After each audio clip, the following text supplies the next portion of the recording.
Okay guys, so in today's tutorial I'm going to show you how I created this really cool mullet for Reuben. Yeah, so stay tuned. So what you're going to need is you're going to need some hair that you're going to be using. I'm using scraps of hair that I have left over. I'm going to be using some bleach and I'll be using 9% today. So I'm just mixing up my color first, and with my application what I'm doing is I'm balayaging, but I'm doing some bits all the way up to the top. I'm doing some bits in highlights and I'm making sure that I saturate both sides.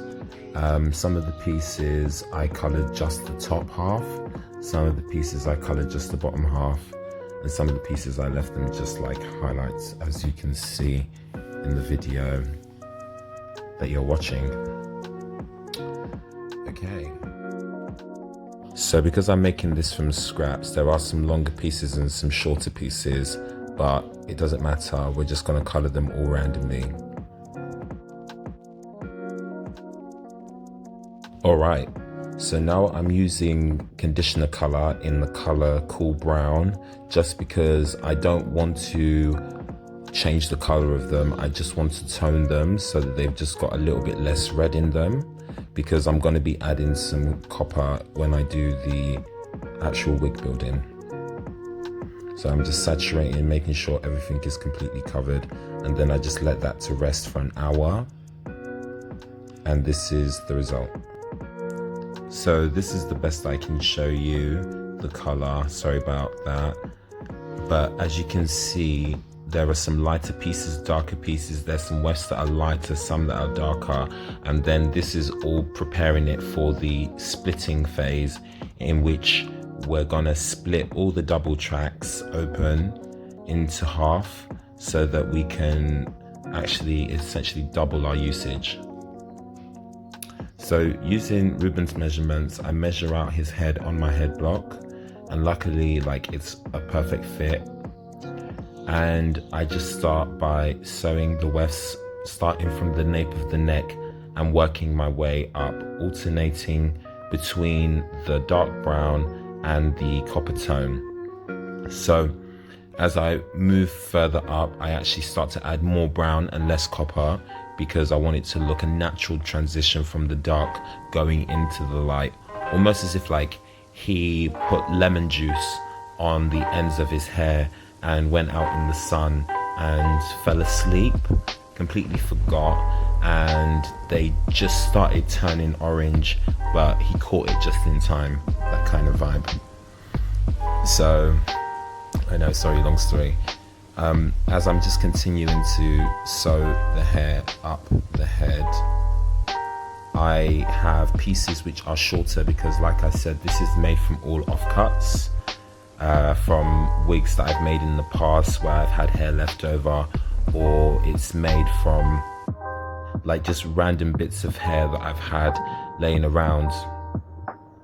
And so when the pieces are a bit shorter, what I do is I take from one end of the cap and I sew as far along as possible, and if there's a gap in the middle, then I'll use another piece to bridge that gap. But if the two pieces overlap, then I will allow them to sit like that, because it just allows the hair to move a lot more natural. So the main reason why I decide to split the tracks is because, first of all, the hair is going to move a lot more natural, because one thing I noticed was that when I was using hair to make my first set of wigs, they were always looking really bulky and I could never figure out why.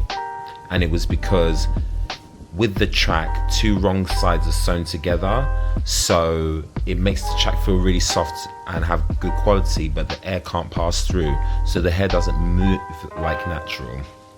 So splitting the tracks just allows the hair to move just a lot more effortlessly, allows for wind to pass through it. So then what you're going to find as well also is that you don't actually need as much hair as you think you do, because essentially you're doubling the amount, you're doubling your yields in a way. So now that I've got from recession to recession, what I'm doing is I am sewing in the fringe and the front pieces, and I'm adding a cheeky little bit of red in there, and then I'm sewing the sides going back, and then I'm sewing across the middle of the back so that we can continue to create that kind of U shape.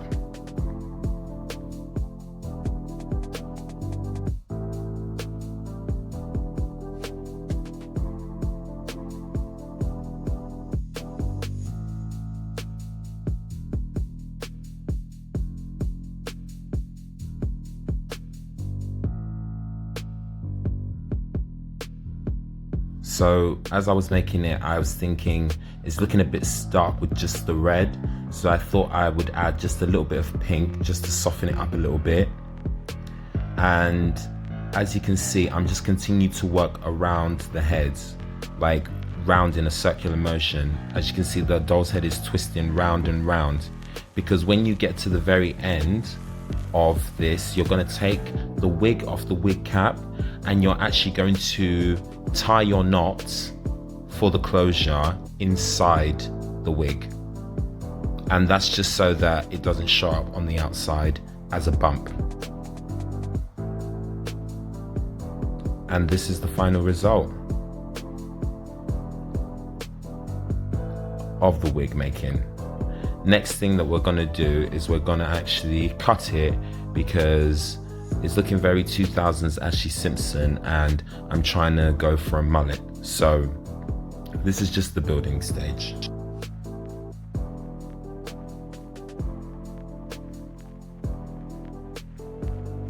So for the haircut, I'm going to be using safety razor, scissors, thinning scissors, and a cutthroat razor. So to start the haircut off, I'm actually going to separate the fringe from the rest of the hair, and I'm just going to lift it up in sections, and using the thinning scissors, I'm just going to point cut into it. This is going to give me a really sharp textured look. And it's also, I'm over directing the edges into the center so that I can get just a slight bit of a curve as it's coming down to the sides.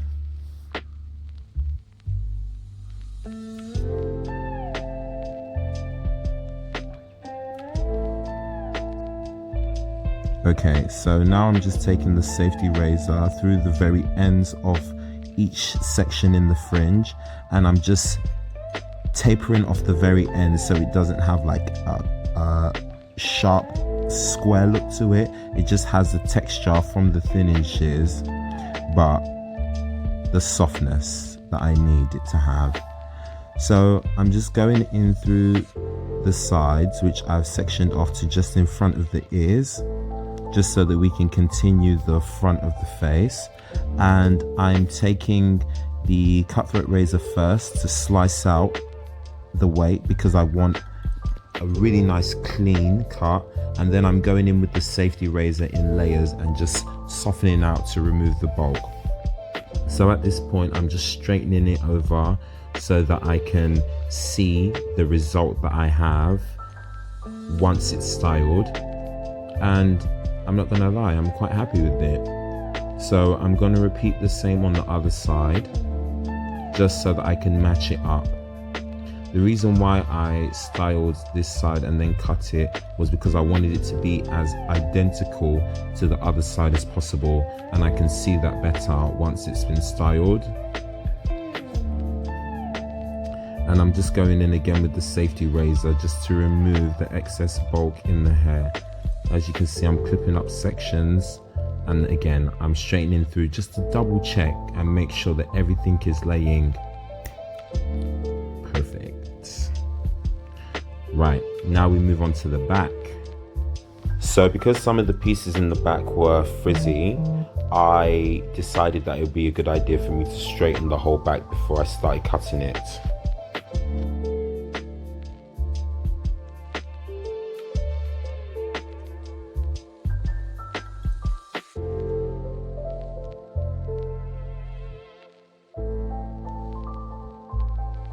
Okay, so now what I'm doing is I'm taking sections and I'm over directing right over the top of the head, like giving it inverted layers just so that I can layer the length through the ends so that they have that nice, really rock and roll texture to match all the layering that's going on in the top, but also to preserve as much length, because again, this is a mullet, so it does need to be longer in the back than it is in the front.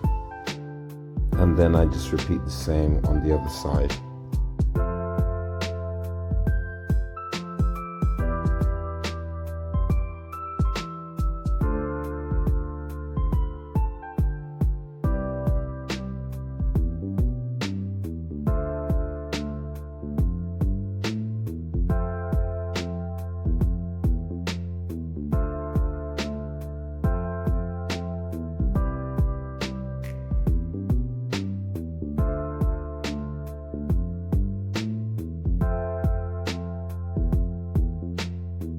So now, using my safety razor, I'm just pulling the sections out and ever so slightly directing them forwards to the front of the head, because what I want to do is I want the front to be shorter and the length in the back to be longer, so there's a little bit of a connection in there, because I don't want it to be so different that it starts to look weird.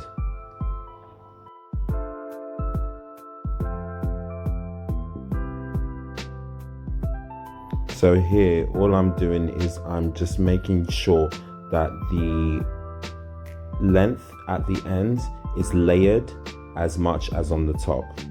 And then this is the final result. Rock and roll, baby. If you liked this video, don't forget to hit the like button and leave a comment down below, and I'll see you next time.